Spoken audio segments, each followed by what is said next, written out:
It's been a decade since we tied the knot. Every year, we've made a point of visiting my in-laws' place during the Christmas holidays.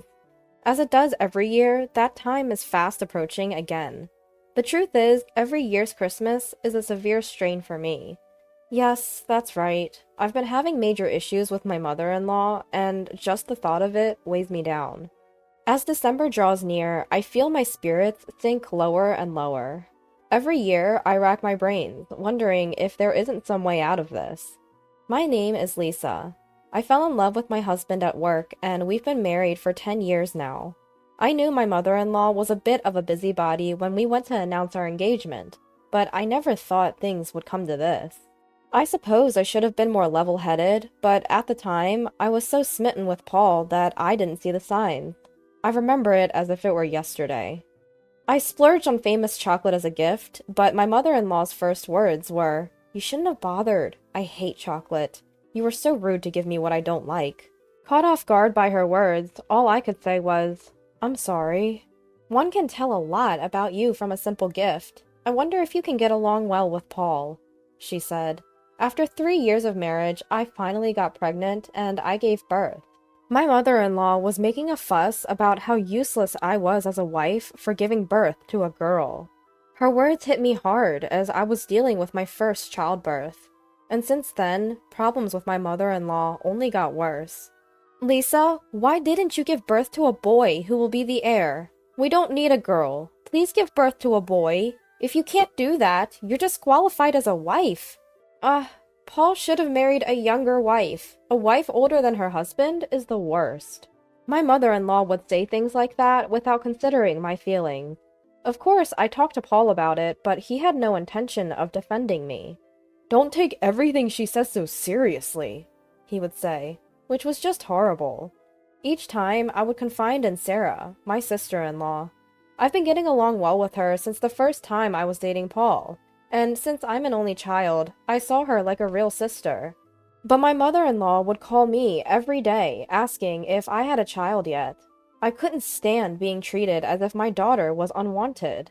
And then my mother-in-law started asking me to send her money behind Paul's back because she was having a hard time. I couldn't ignore the fact that my mother-in-law was in trouble. And then, 2 years after the birth of my daughter, I was blessed with a second child. I thought that if it was a boy this time, I wouldn't be criticized, and I was on tender hooks until I found out the sex of the baby. But when I went for a checkup, the doctor told me it was a girl, and I was at a loss for words. And so began the phone onslaught from my mother-in-law again. "Lisa, don't you know the sex of the baby yet?" "I'm sorry, I don't know yet." "Modern hospitals should be able to tell. There's no way they can't." "I'll let you know as soon as I find out." "I don't want another girl. Sorry." I was so upset and complained to my sister-in-law. And so I gave birth without revealing the sex of the baby. When they told me, "Congratulations, it's a girl," I could only imagine my mother-in-law's demonic face, and all I could do was laugh. And my mother-in-law never once showed up at the hospital. But it was all the better for me. My mother lives 20 minutes away by car, and I had left my older child with her for the birth. My mother brought my daughter to the hospital, and we were happy to have a new family member without anyone complaining. I went back to my parents' house with my mother and my older child for a month. The month I spent relaxing with my mother at home was a time of nostalgia and relief. And when my younger child's 1-month checkup was over, I returned home, but I hadn't heard a thing from my mother-in-law. And then, several months passed, and the usual Christmas holidays were upon us. I was spending every day with a heavy heart, but I couldn't avoid it, and I thought she might be in a better mood once she saw her grandchildren. So I decided to bring a famous cake this time. And on the day, Paul drove us to our usual steak restaurant. As I wondered what would be said, my heart was pounding. When we entered the reserved private room, my in-laws were already there. Despite her grumpy demeanor, the arrival of my brother-in-law and his wife soon had the meal off to a lively start. Of course, the conversation turned to my younger child, and everyone was excited, but I noticed that my mother-in-law's face was tense. I sensed something was wrong and tried to change the subject when, "You can't even give birth to a boy? You're a useless wife!" You're not part of this family! My mother-in-law suddenly started saying terrible things. And then she deliberately knocked over the tea that was in front of her. Oh, I'm sorry. If your daughter gets a burn on her face, no one will know she's a girl. Suddenly, I was overcome with rage. My mother-in-law despised me for not giving birth to a boy.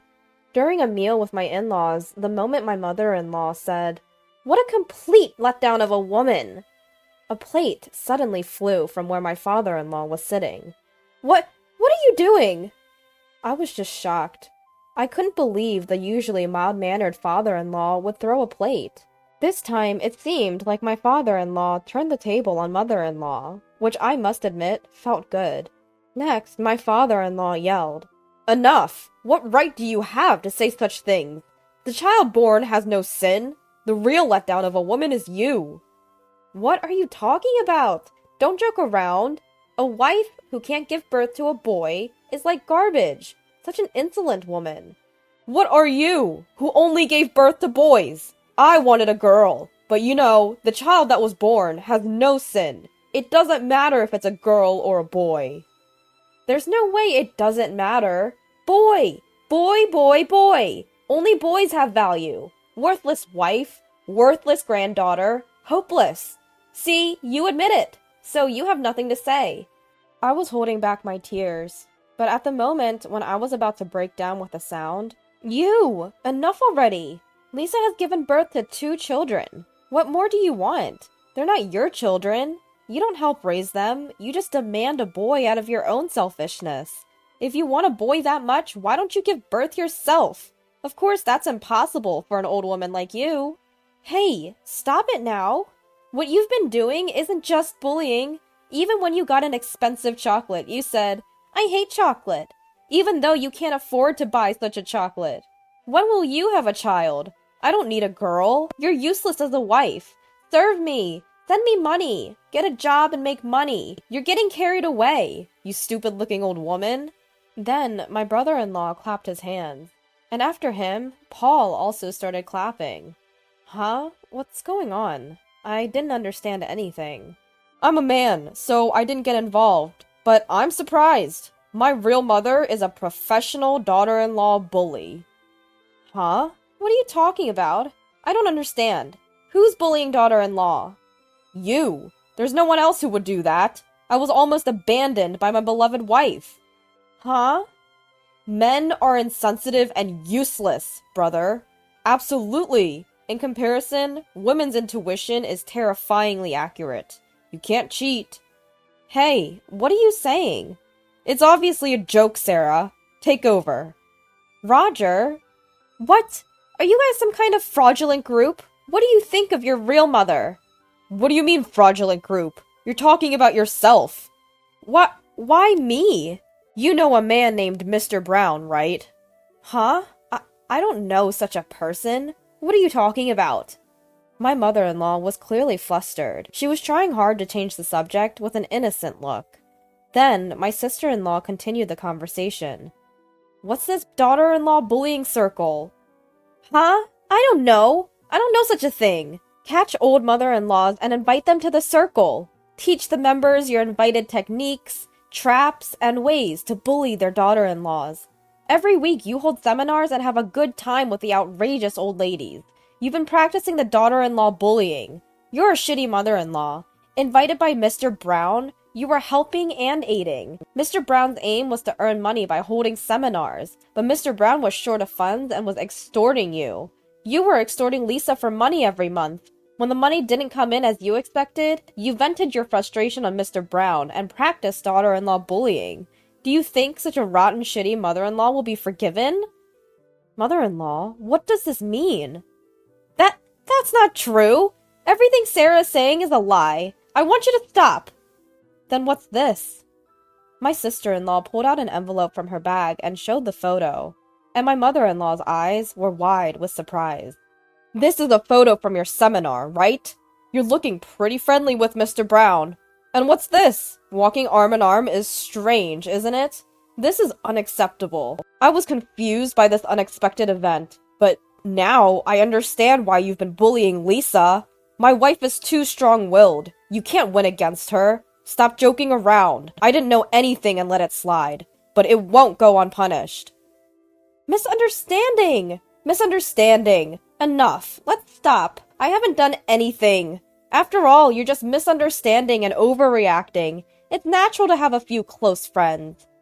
Then it happened. From the next private room, the voices of a few women laughing and talking could be heard. Hey, do you remember? Patricia from the 3rd District who was in the same class at elementary school? Ah, you mean that mean devil Patricia. I heard she got caught by a man and is giving him all her money. And apparently that man has started a mother-in-law harassment circle, where he invites mothers-in-law who want to harass their daughters-in-law and hold seminars or something. Oh, I know! Harassing her daughter-in-law? That's just the kind of thing that devil Patricia would do. And she's apparently investing money every month because the guy is short of money. She seems to be told that he'll return the money tenfold, but that's definitely impossible. That man has a family, and his daughter is disabled and living in a wheelchair. So she's being fooled by such a man and might destroy her own family? It's a wonder that her family hasn't collapsed so far. The face of the mother-in-law rapidly turned pale and stiffened. And then the father-in-law opened his mouth. Your life is over. What are you talking about? I've come this far without knowing what kind of woman you are. All the terrible things you've done to Lisa were simply because you are foolish as a person. Lisa, I am truly sorry. I apologize. It's not your fault. Please don't apologize. What? It sounds like I'm the one who's wrong. Just stop it! I haven't said anything wrong, and I've been complaining because my daughter-in-law isn't good enough. Don't blame me. She's such a terrible daughter-in-law after all. The terrible daughter-in-law is you. You got married, hiding everything from me, then demanded money from the kids when they became independent and give it to other men. You are a scammer, aren't you? A scammer? The fact that I have been serving you until now is true. It's a joke to be called a scammer for that. You've been serving me? What on earth have you done for me? I've been taking my shirts and suits to the dry cleaners myself and mostly have dinner outside, only returning home to sleep. That's right, when we were little, Mom wasn't at home, and dinner was like snacks or sweet buns. We always wondered where she was going. What are you talking about? Exactly. We were told not to tell Dad anything. We thought it was strange from that time. She didn't even come to school for portfolio days or interviews.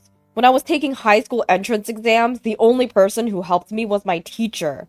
I was in trouble because I didn't know which school to go to. I was moved when I ate good, homemade food for the first time after getting married. Supermarket side dishes were a luxury. How could a mother like that blame Lisa? Lisa is a hardworking mother and a good wife. Don't keep quiet. Say something. You can't say anything. You thought what you've been doing wasn't found out, so you got carried away. You had no idea that the conversation would turn into this today. I wouldn't keep quiet about this. I've been talking to my father-in-law for a long time. What did you say? You have to leave this house today. We're getting divorced. Divorce? Why is this happening? It can't be helped because Lisa is my child, right? They're so close they fight. Don't mess with me. Are you going to play me more? I also knew that you had been cheating on me since your 20s. But I kept quiet because of the children. That's why you can't get rid of the habit of cheating. You're walking arm in arm with a friend? I've never seen such a friend. It's over. Your life ends here. You can do whatever you want from now on. Wow, I didn't expect that. So that's why she wasn't at home. It's impossible not to have time to make dinner for your children. It's funny that such a person was pretending to be a good mother-in-law and complaining. It's not a joke. I've sold our house and all that's left is to submit the divorce papers. I've been fooled for a long time. Now I can live my own life, properly. You sold the house? What are you doing without my permission? I won't get divorced. No matter what you say, it's too late. I don't think I'll ever see you again. If you have any complaints, please contact my lawyer. Huh? What will happen to me from now on? I don't have a house. I don't have any money. How am I supposed to live? Why are you taking away my happiness at this age? You're the one who kept taking away Lisa's happiness. Before, you took it from me too. It's just that it's come back to you. Please rethink. I admit I was wrong, but please don't divorce me. Don't make me laugh at this point. It's decided. You have to leave the house tomorrow. I've warned you. The divorce is decided, so I'll go home now. Me too. My father-in-law had been pretending not to know about my mother-in-law's cheating habits since long ago. Thinking about my father-in-law's feelings made my heart ache. I can't imagine how much he loves his children. And finding out that he had been planning this divorce all along, I felt a bit relieved. I wanted my gentle father-in-law to lead a free life. I had always thought that when I saw my in-laws. Age has no bearing on life's choices, because my father-in-law should have a life of his own, and I was filled with gratitude towards my sister-in-law who helped me. I never thought she would consider so much for me. It made me realize once again how wonderful a family can be. I wanted to have a good relationship with my father-in-law in the future, so I wished to live with him. And I wanted him to interact with my daughter, his grandchild, who he hasn't seen much until now. It's a family restart from this age, but I want to make it the best life. When my father-in-law called me Lisa, I truly felt like we were family.